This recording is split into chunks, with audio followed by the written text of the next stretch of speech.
Assalamualaikum everyone. I'd like to share with you this Islamic perspective on interfaith dialogue.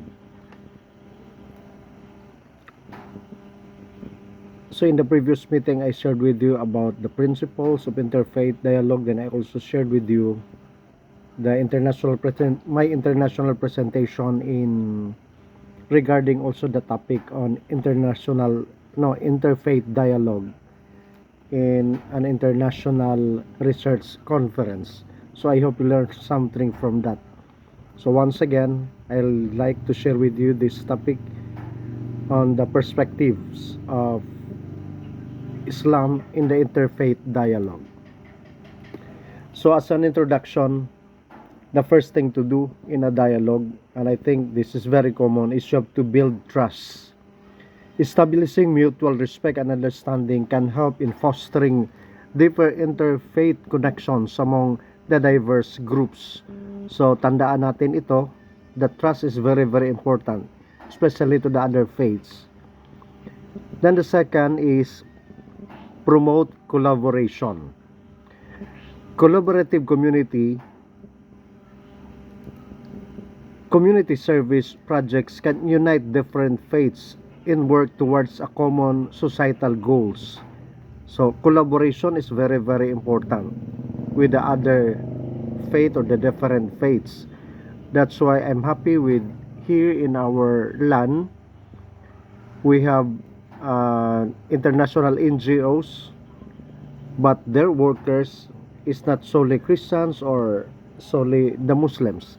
Like the Catholic Relief Services, the workers are diverse in religion, as well as the Islamic Relief Services.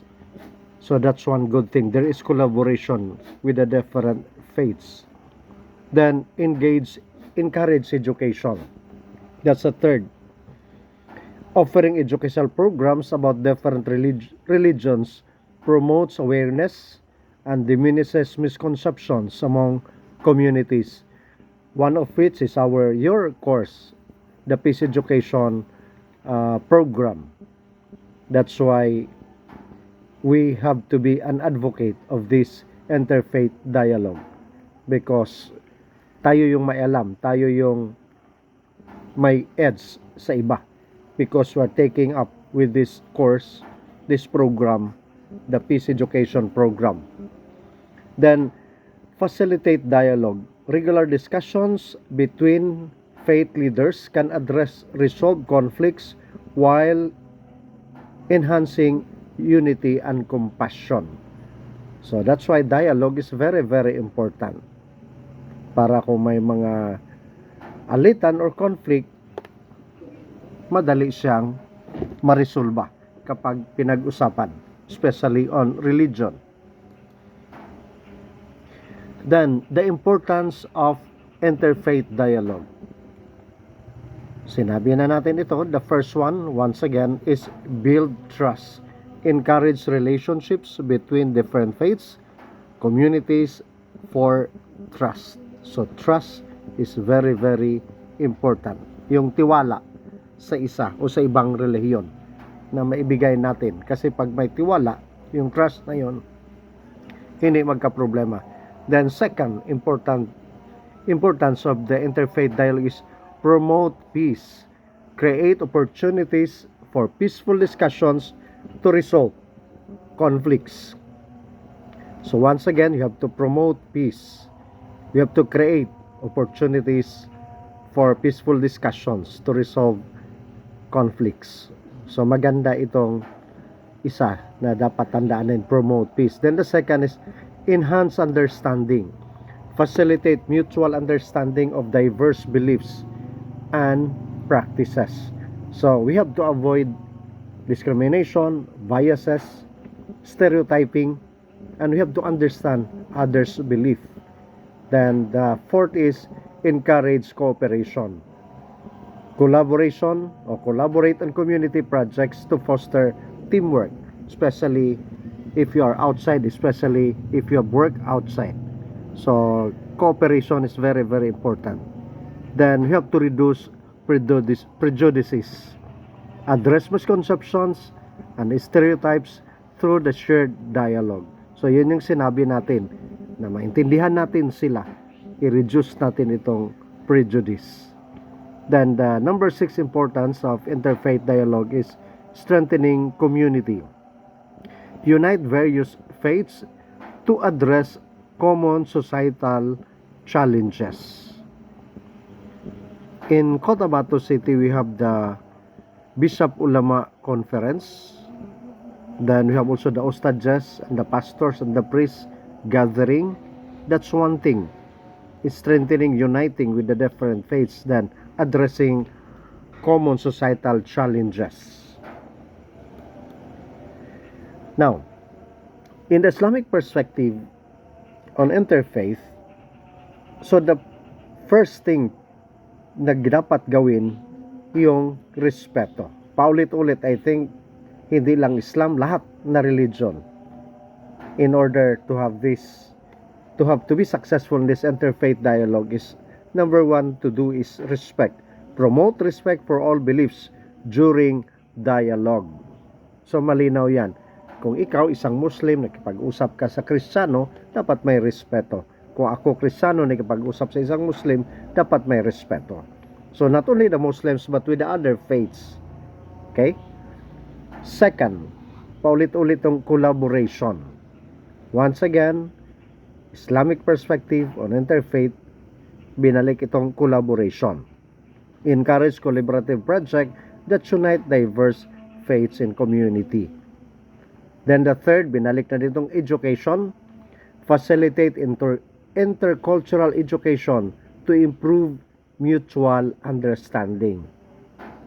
Take note on this, the Islamic perspective on interfaith, para pag-exam, makuha natin ito. Then the fourth one is empathy. What's the difference between sympathy and empathy? Kaya nga, practice empathy in discussions to build bridges between religion. Empathy, parang you are putting your feet to the shoes of others. Okay, so na yun yung empathy. Once again, practice empathy in discussions to build bridges between religion. Okay, kasi whether we like it or not, may wall man. So you have to break that wall, then you have to build bridges. Yung bridges na yan. Kaya nga empathy is very, very important. Then the fifth Islamic perspective on interfaith is peace building.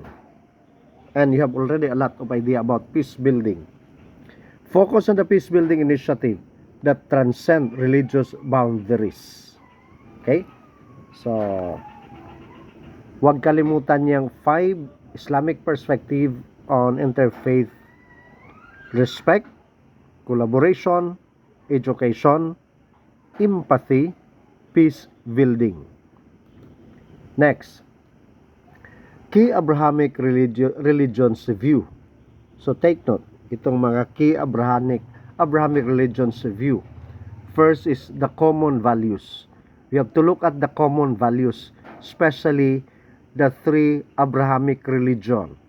You know already this one. We had already discussed in our previous course subject. Judaism, Christianity, and Islam. We are called Abrahamic faith because these 3 major religion, we believe that Abraham is our father.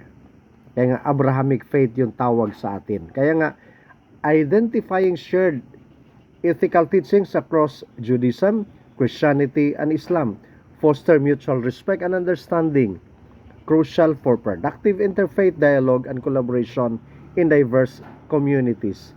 So take note with that common values, na yung bang pare-pareho. I think we believe in one God. Pareho yan. That's common to all of us. Okay? So, yun yung dapat alamin. Hindi our names, we have also the common names, like me, I am Jose, Yusuf. Okay? So, yun. Yusuf kung Jewish ka. Yusuf kung Muslim ka.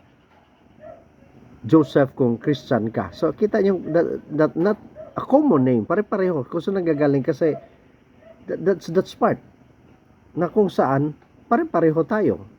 Kaya nga, we are people of the book, kung narinig nyo sa inyong mga ustads. Then, dialogue platforms. Creating interfaith forums and workshop enables representatives from the three religions to engage in meaningful discussion, addressing misconception, and highlighting collaborative efforts in society. Kaya nga sa atin, sabi ko may bishop ulama, pero minsan medyo hindi nasusustain, pero nandyan pa rin yung grupo. Okay? The ustadjas, the priests, and the pastors nandoon din. Sa BARM, ini-strengthen din yung inter-religious dialogue para magkaintindihan ang bawat isa. Because BARM government, sabi natin, it's not exclusive, but it is inclusive to all inhabitants here. That includes the different religion in the BARM. Okay? Then, educational initiatives. Implementing interfaith education in schools encourages young people to appreciate religious diversity and promotes tolerance, laying the foundation for harmonious coexistence in multicultural environments. An example of this is my alma mater, the Notre Dame University. And not only Notre Dame University, all the Notre Dame schools. With this initiative, mayroong RS yun sa NDU, Islamic Studies in Islam, mayroong Islamic Studies din, RS in Christianity. And the other schools, halos lahat ng Notre Dame schools, kasi that's part. Kaya nga implementing interfaith education in schools. Okay? Not only the program, but also in the curriculum, para yung respeto ng bawat isa ay nandoon despite of the diverse faith natin. So malinaw yan. Now, in the historical context of interfaith dialogue in Islam, of course, take note on this. During my study in the life of Prophet Muhammad, in his birth, sabi nga, he was born in Mecca in 570. Then in 622, migration to Medina, establishing a community. Kaya nga may hijrah. Okay. So, in the life of Prophet Muhammad, alam man ninyo siguro, at alam ko rin ito kasi nag-aral din ako, na he was a merchant. So, sa merchant, marami siya nakahulubilo na tao. Then, during the migration, ang mga kaibigan niya, mga monk, mga kaparian, and they have respect with each other. Kaya nga, one of the example, a very good example, is Prophet Muhammad. He is an interreligious person. So, yun yung dapat tandaan ninyo. Okay? Then, in 711, the Muslim rule adds into Spain and beyond. So, may mga nag-expand na yung Muslim. Then, in 1893, the first parliament of the world religions held. So, may mga conferences na at para mapag-usapan itong interfaith dialogue. Then, in 2002, the initiatives, there was a formation of various interfaith dialogue groups.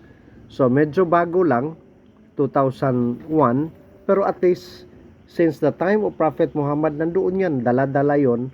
Pero whether we like it or not, may mga problema. Pero at least now, yung mga problema na yun, yung mga conflict noon, among or between religions, kalimutan na yan. Kasi tayo na ngayon, especially you, the young people, na magdadala para sa ikabubuti ng lahat, whatever is your faith, whatever is your religion.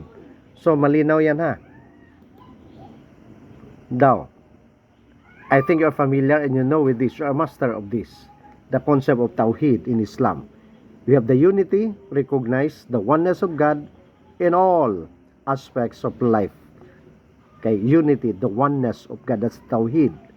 Then the second is community, foster relationship with people of various faiths background. So take note on this, ha.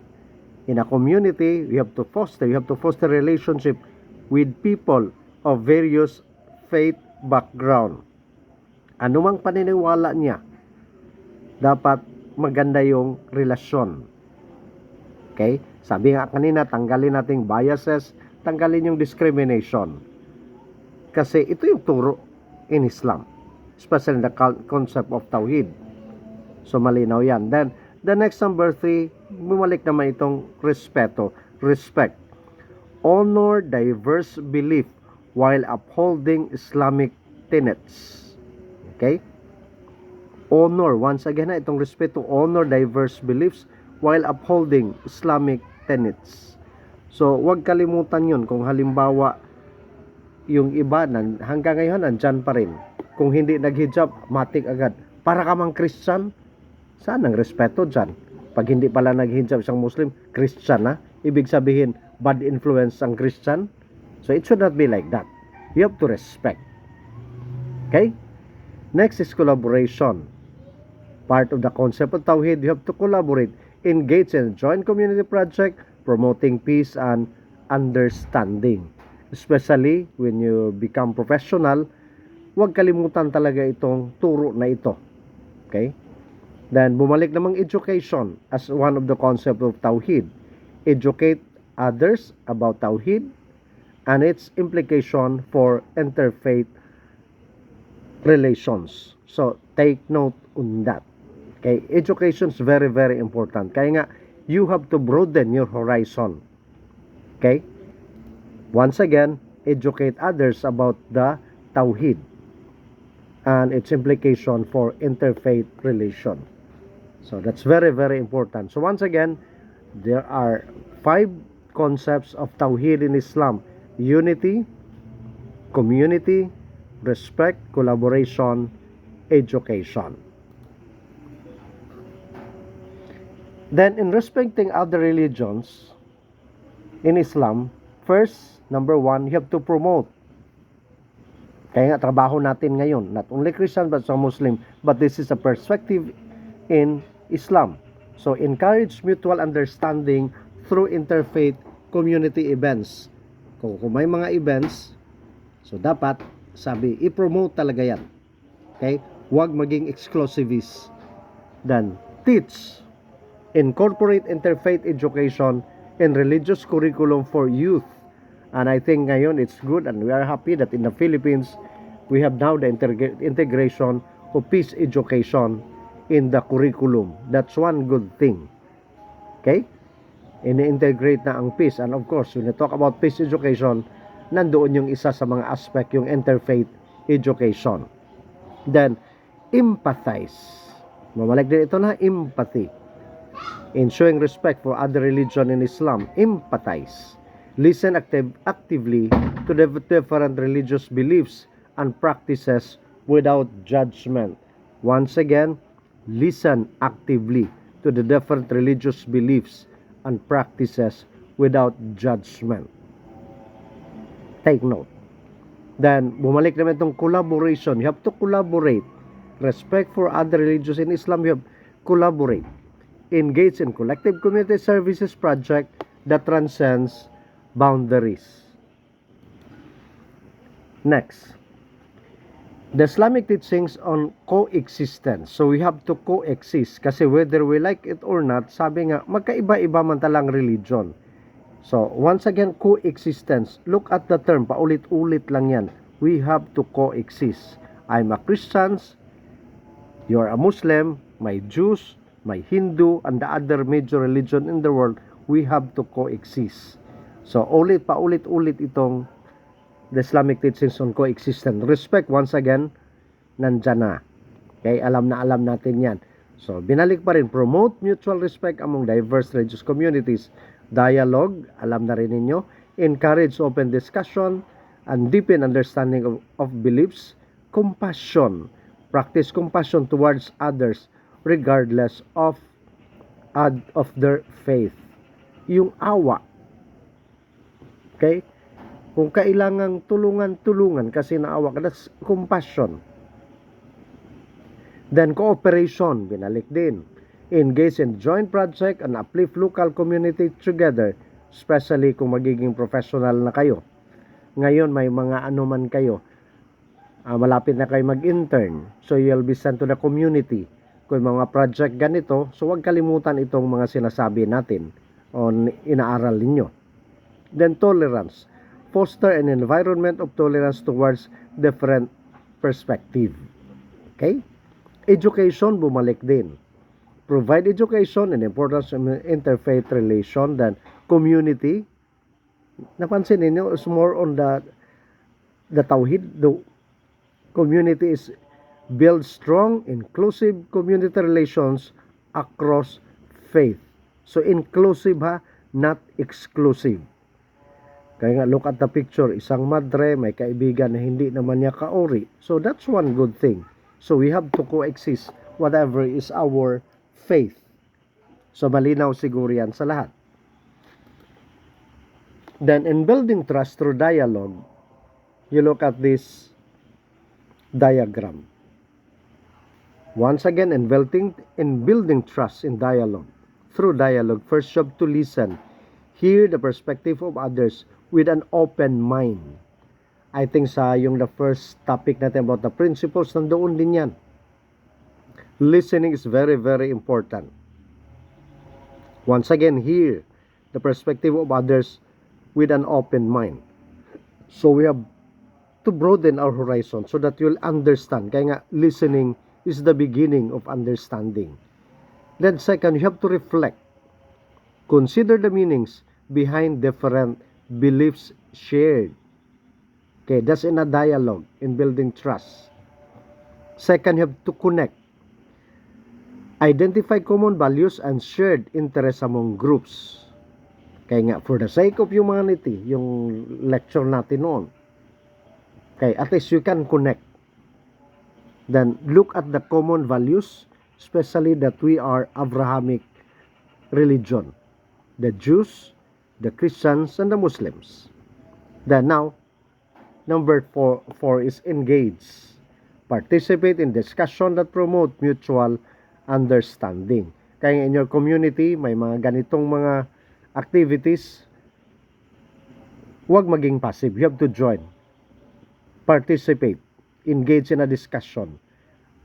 Then next is number 5, collaborate. Work together on initiatives that benefits the community, whatever is your faith. Then the last one, number 6, evaluate. Assess the outcomes of dialogue for a continuous improvement.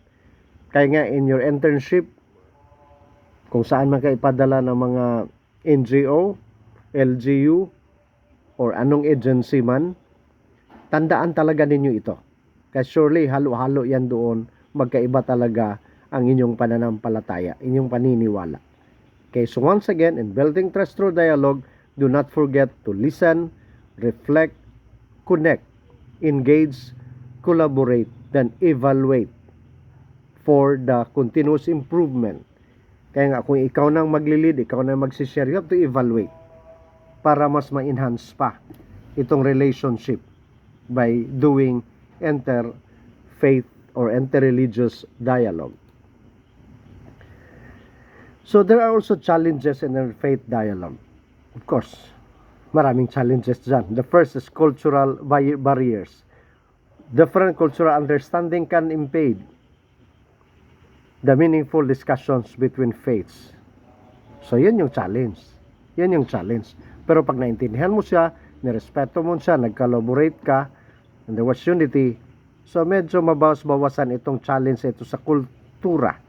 Kasi iba-iba man talagang perspective, lalo na sa relihiyon. Okay, another challenge is miscommunication.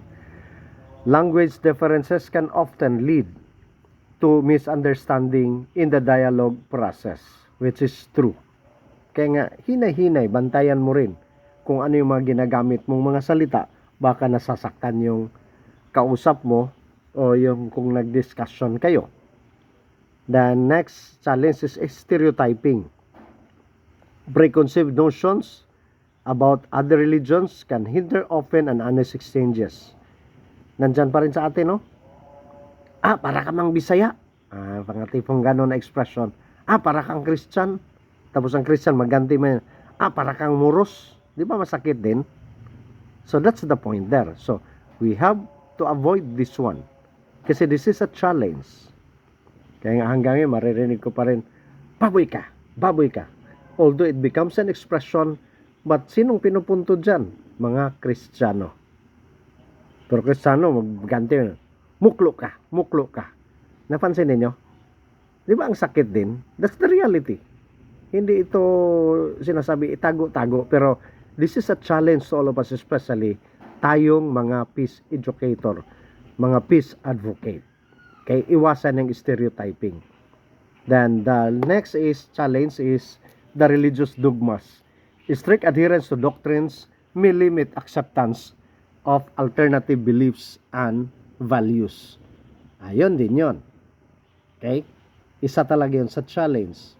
Pero kung titingnan natin, if you want that interreligious dialogue magiging matagumpay, tingnan natin itong mga dogmas, mga turo, the teachings of kanya-kanyang mga relihiyon. Okay? Kaya kung ganun man, papasok yung sinasabi natin, respect. Okay? Respect. Kaya nga, we believe in one God because Abrahamic faith, but diverse ang ating mga rituals na ginagawa.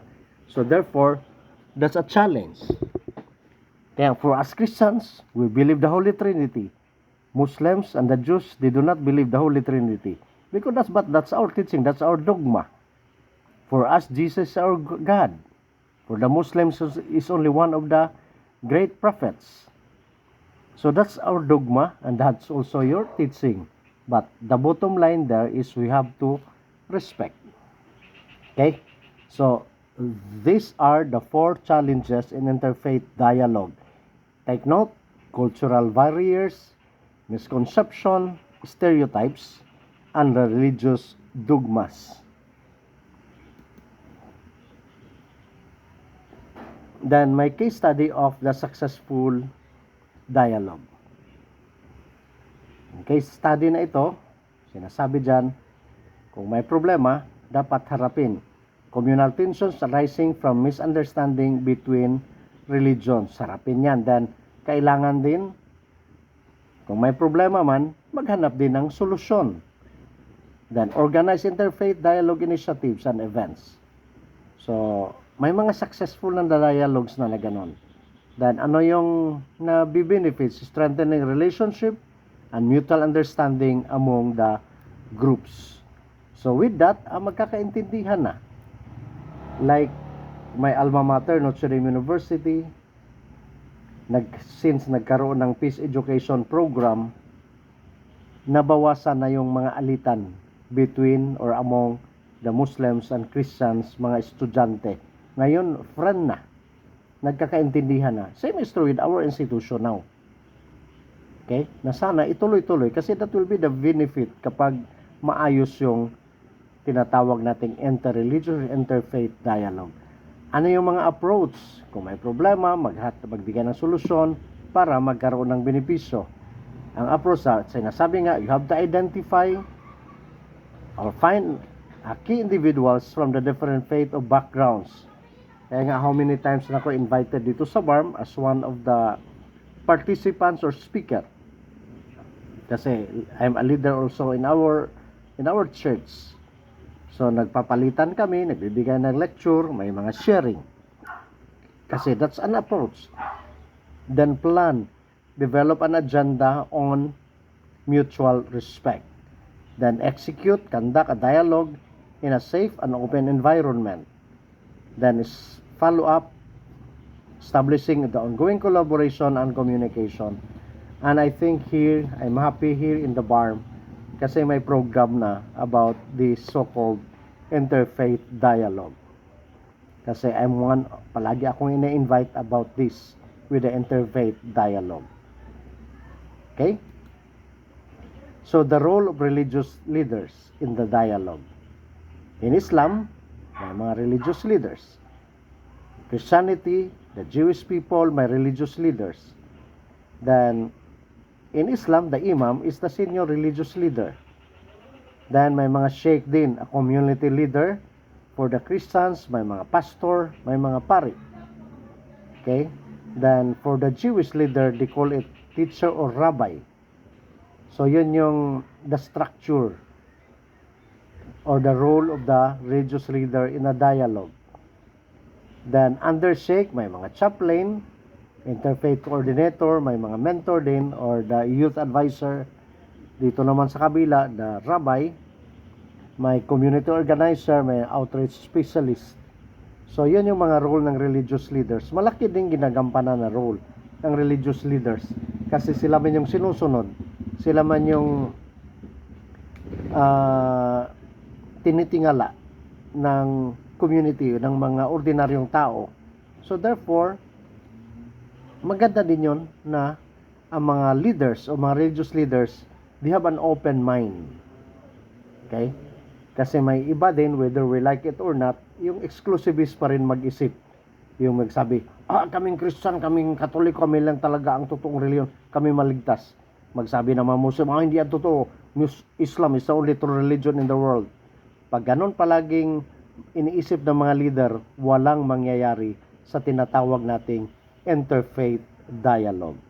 Kaya nga sana lahat ng mga religious leaders, they have to open their mind in order to enhance the so-called the inter-religious dialogue program.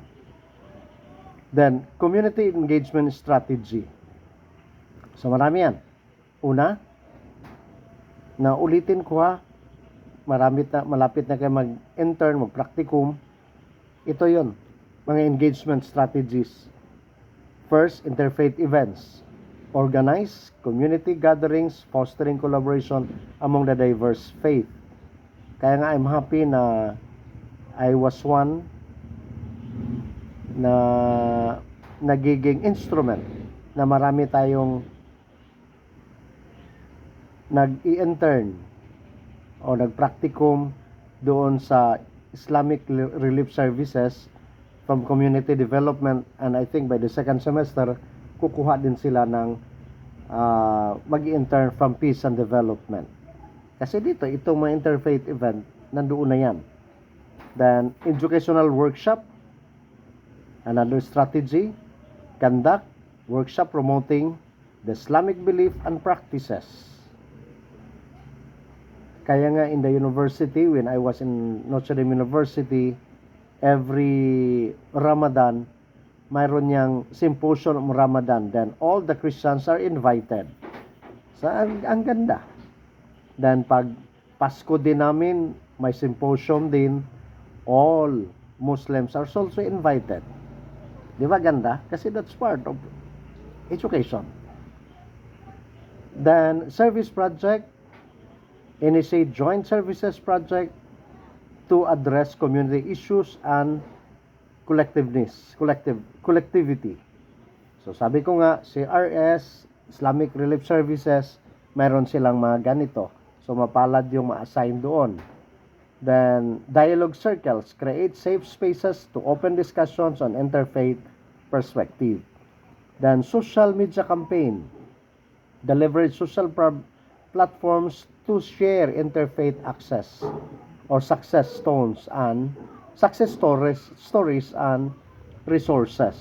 So these are the strategies in order to enhance the so-called interreligious interfaith dialogue. Organize interfaith events, educational workshop, service projects, dialogue circles, social media campaign. Okay? So, the educational programs for interfaith dialogue. So, there are a lot of programs like workshop, facilitate interfaith workshop and encourage understanding and respect. Then, youth program. Engage youth in activities promoting faith, interfaith dialogue and cooperation, especially you, young people. Then, community events. Organize community events that celebrate diverse religious traditions and religious traditions together. like kanduli, sa amin fiesta, during fiesta, mga friend ko na mga Muslim, ina-invite ko. Pero alam ko anong ipapakain sa kanila na hindi haram. Kaya it should be halal. Kaya alam na alam. Dan ako, pag may kanduli, in-invite din ako ng mga kaibigan kong Muslim. So ito yon ang isa sa mga magandang mga tradisyon natin. Kaya nga, every Christmas during, di ba, naalaala nyo yung presentation ko? Here in Cotabato, we have the Duyog Pasko. Kaya nga, our Muslim brothers, they also celebrate with us. Kaya nga, in solidarity, Duyog. Then, we have also Duyog Ramadan. We Catholics, the priests and the leaders, the people, ni Duyog sa inyo. In solidarity with. Kaya nga, may mga kakilala akong mga kaibigang pari na during Ramadan, hindi din sila kumakain buong araw. Kung ano yung magastos nila sa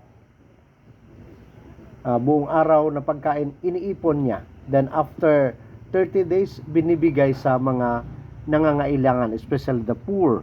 Di ba ang ganda na community events? That's a tradition. Okay? Then, training sessions.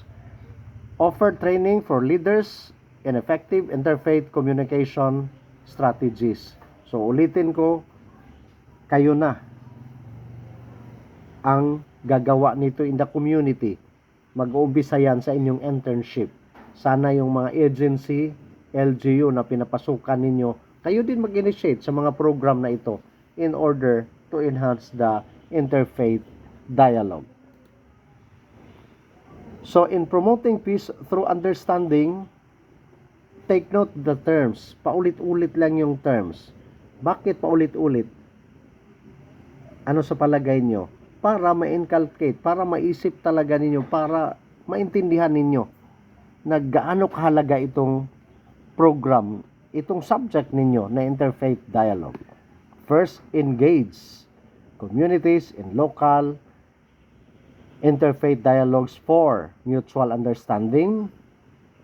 Ulit naman, educate participants about common values shared among the different faiths, then collaborate on community service project to build bonds of solidarity, then listen actively to foster empathy and reduce misunderstanding, then celebrate religious pluralism through cultural events and festivals together. Diba? Ang ganda? So once again, in promoting peace through understanding, do not forget the terms. Engage, educate, collaborate, listen, and celebrate. Now, there are policy recommendations for interfaith initiatives. Take note the term, nandoon na rin. Build trust, foster a relationship among diverse faith communities through a dialogue, encourage inclusion. Ito ha, encourage inclusion. Do not be an exclusivist, but yung inclusivity is very, very important. Okay? Hindi yung exclusive na kami-kami lang. Kaya nga, sabi, we have to coexist. Promote participation from all faiths, backgrounds, and discussions and events. Okay? So, once again, encourage inclusion. Then, address misconceptions. Seek to dispel stereotypes and myths through informed conversation. So, kung may hindi man nagpagkakaintindihan, so ayusin. Okay, then educate participants. Provide training on religious teachings and interfaith understanding. Kaya nga kayo ha, mga peace student, mga peace educator, peace advocate, in the previous semester, sana wag kalimutan yung mga natutunan ninyo about the different religion in the world. Okay? Then, facilitate collaboration. Create partnership for the community service project between faith groups.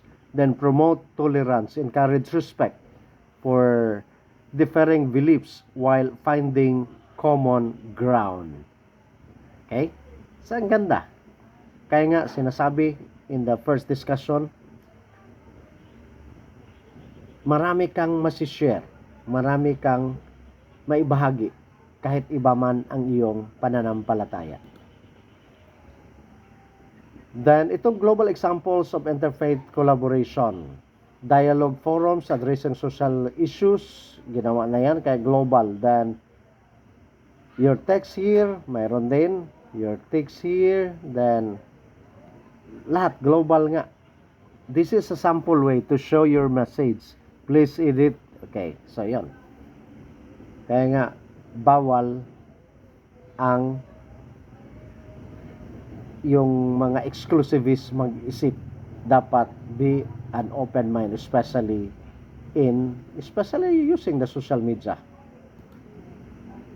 Then, ang media may role din. The media's role in shaping the dialogue. Look at the term. Ganun pa rin.